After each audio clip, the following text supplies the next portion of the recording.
Hi, I'm Dr. Muyoka Msundi. Welcome to my channel, Retracing My Africa. It's yet another day to talk about our African cultures.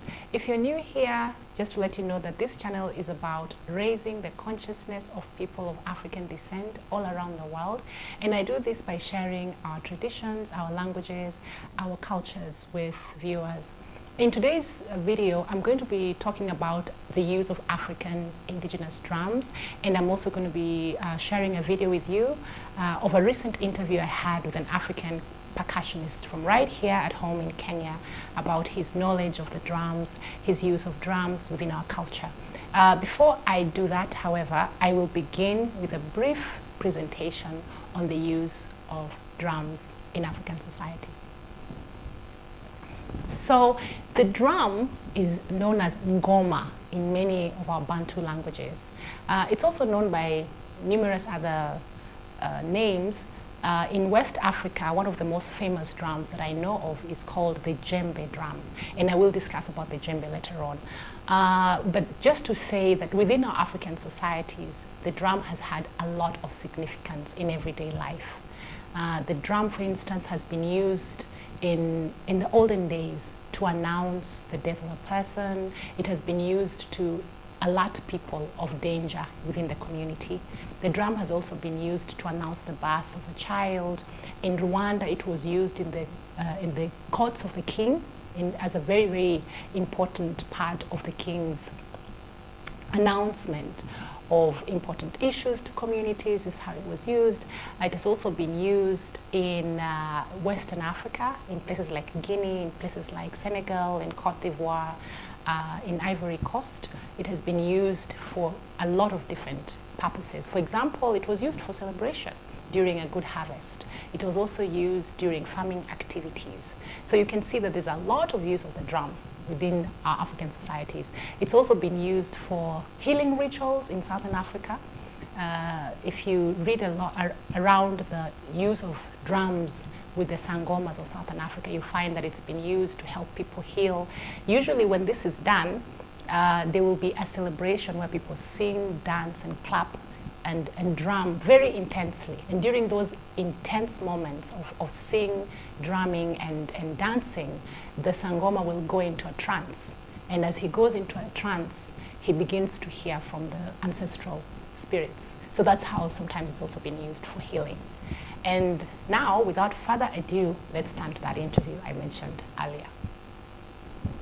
This afternoon, I have a very special guest here. He's a cultural practitioner from Kenya, and I'm going to let him introduce himself and tell us a little bit about what he's been doing. Thank you.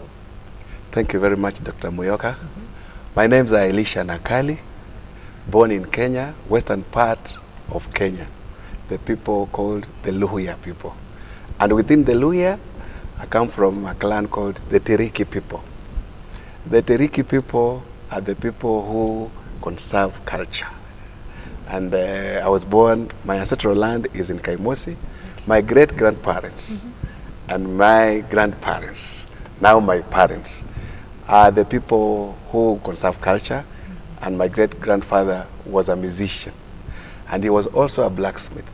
He used to take artifacts, cultural artifacts, and keep them for educating the community. And so I think what I'm doing is derived from, back to the roots. So from your growing up? From my growing up, at the age of 12, I used to accompany my father and my mom in festival activities. Okay. My mom, she is a good soloist, and I think that's why I got the choral aspect. And my dad was a traditional dancer and player. Okay. And I think this is where I'm coming from. And so I am a choreographer, a licensed cultural practitioner, and a percussionist. Interesting. I teach, I train musical African instruments. I do dance patterns, and that's what I do in Kenya. Could you tell us a little bit about your interest in the percussion and in drumming, in African drumming? Yes. My interest, I loved drumming while I was very young. I started playing teens, anything that could come around me and playing. I found myself playing, and I enjoyed the African rhythms, African instruments.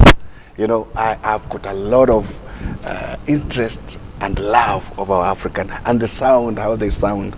And so it started from there.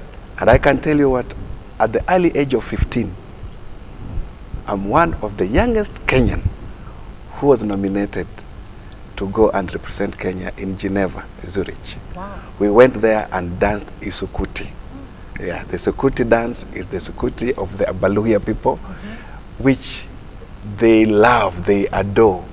It is a dance that releases, or it's like therapeutic. Yes, and so since then I've journeyed through up to now. God has really helped me, has been very faithful, teaching schools, I know various institutions, representing Kenya in Europe, US, in various festivals and clubs and groups. Most importantly, nurturing of talent, trying to identify and equip our young youth to remember the roots where we've come from, with different types of instruments, how they are named, how they are played, and their meaning. Because I realized if we don't do that, then we're going to lose a generation that would not really know where they've come from. So as a teacher and a cultural ambassador, how well do you think our tradition is being preserved, particularly the use of, you know, traditional instruments like the kayamba and the drums, you know? As I told you, when I started music at an early age of 15, then I went through school, primary school. In school, we were doing music festivals. We went through high school. We went through university. Actually, every year, I can't remember the year I've never participated in African Cultural Festival. And you see here, we are able to converge and get different kind of instruments, right from the Turkana people, right from the Samburu, the Mijikenda people in Mombasa at the coast, and the Swahili. And what really caught my eye, this kayamba, they call it a rattle. It's a rattle. They call it rattle in English or American style. But in Kenya or the Swahili people, they call it kayamba. Kayamba plays a very important role, especially in choral music, especially when you are doing the African choral music unaccompanied. And accompanied, it means what? Only a cappella voices and accompanied by the African instrument. Rattle plays two roles. One, it keeps the pace or the tempo of the song, depending on the songwriter or the composer, but it really helps to get the tempo of the song. Two, it enhances, it adds something in that music, whereby if the choral or the group was performing, it enhances that performance by even putting in the rhythm and the dancing patterns. I discovered that the keyboard now has the rattle effects. And I think the Japanese did a research. We didn't know about that, but the Japanese must have adopted the rattle from the Kenyan ones, because if you, in the keyboard, you will definitely get a rattle, a kayamba. And that's what now many producers in studios are just using to put here and there, and you know, they make a music. But the original aspect was from Kenya. Do you think that the current generation of young people are interested in our culture? Not really. That's my saddest part, because recently we had kind of a groove. And you could tell when you bring in the old songs, yeah, maybe songs like Malaika, they can familiarize with it. But when you bring in old songs and you try to bring in, you know, those traditional instruments, remember, they are not mic'd. You use, you know, you use hand, you use your own body, and they are used to loud voice. So when you put in the current, you know, instrumentation, keyboard or what, and it's loud and amplified, they jump to it. But I won't blame them. It's what when they were born they found trending, or that's what they found. But if we take a step and make sure that in schools and wherever we are, and come up with a campaign, I'm sure they will embrace it. Yeah, I mean, I'm wondering if there's anything we can do, even as a community, as a people, as parents, to try and stir this interest in our young people, to have an interest in our indigenous cultures, because I think it starts with us adults. I mean, we are the ones that are socializing these young people. That's right, Dr. Muyoka, and that's why we have a policy in the Ministry of Culture and Social Services, Cultural and Sports. It's a matter of government making a push so that it is implemented and adapted. One, that we have a cultural day. Two, that we have a cultural week or a cultural, holiday. And I think now in our Kenyan calendar we have a cultural day. That where Utamaduni Day, where everybody would come in, showcase the kind of foods, the kind of wear, the kind of instruments, and that is good. The government is actually trying to adapt that and implementing it. I hope the more we do it, we'll be able to bring it back. But let me tell you, there's nothing as good as embracing culture.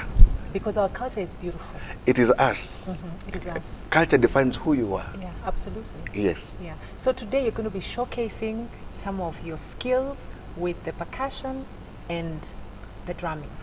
Thank you. And I'm looking forward to that. The first piece we're going to give you is Swahili people, the rhythm from the Swahili people from the coastal part of Kenya.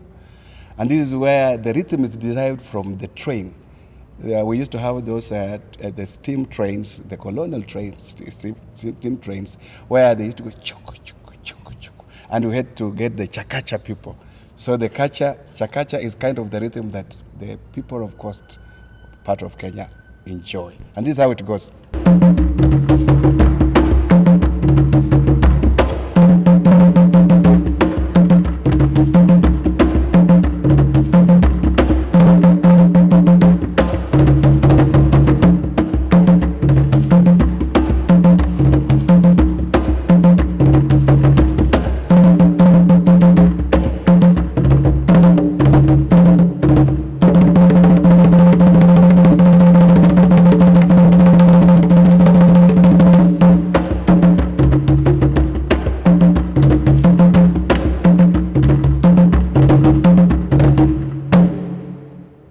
The second piece is beats from the western part of Kenya. Western part of Kenya are people who are jovial, very happy, lovely, and their beats are from the Isukuti drums. This Isukuti drums is played during the weddings, happy times, harvest times, birthdays, and it goes like this.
The third piece is from the Luo region, people from the lakeside, the Lake Victoria part of Kenya. These are people who are so elegant in doing their things. Songs like Dudu Erobiro, songs like Owalo Walore, and there are people who like doing their things in a style. So they have one of the instruments called Ohangla. That's what it really plays when they're having their festive moods and dances. This is how it goes.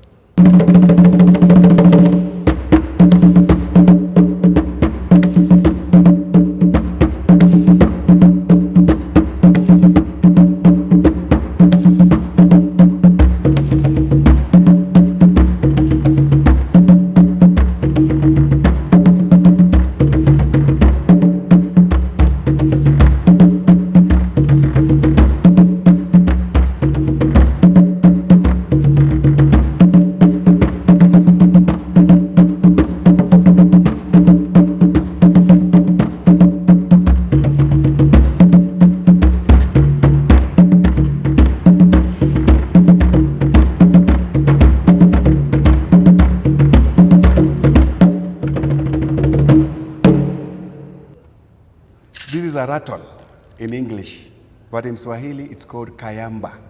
Kayamba plays an important role in music. It's part of the percussive family, and it gives the rhythm so that the choreographer and the dancers can get the pattern. It sounds like this.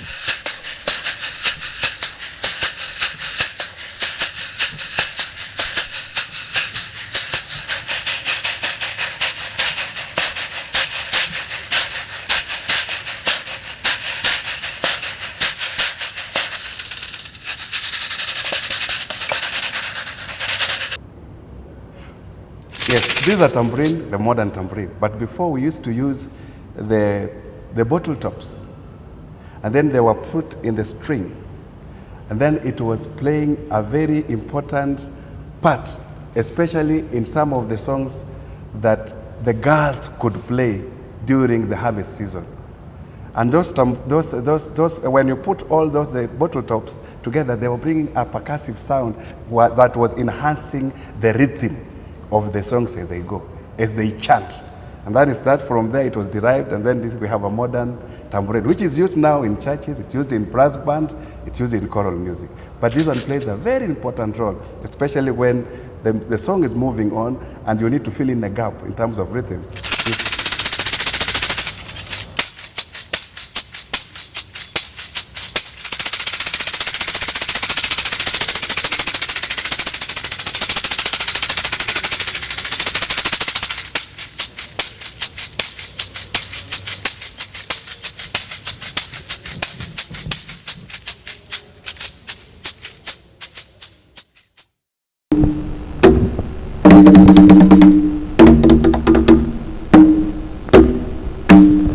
So as you have seen in today's show, our African culture is beautiful, it's vibrant, it's intricate, and I would love to encourage all of us out there, the young people, the elderly, whatever age you are, to engage with your culture, engage with your roots, learn about your African culture, try and learn an instrument, learn how to sing, however way you want to express yourself. We came from a people who are very expressive, and so let's not lose our culture. Let's not go so much to the West that we forget where we came from. Yeah, so I hope you'll take my message. That's my tip for the day, and see you in my next video.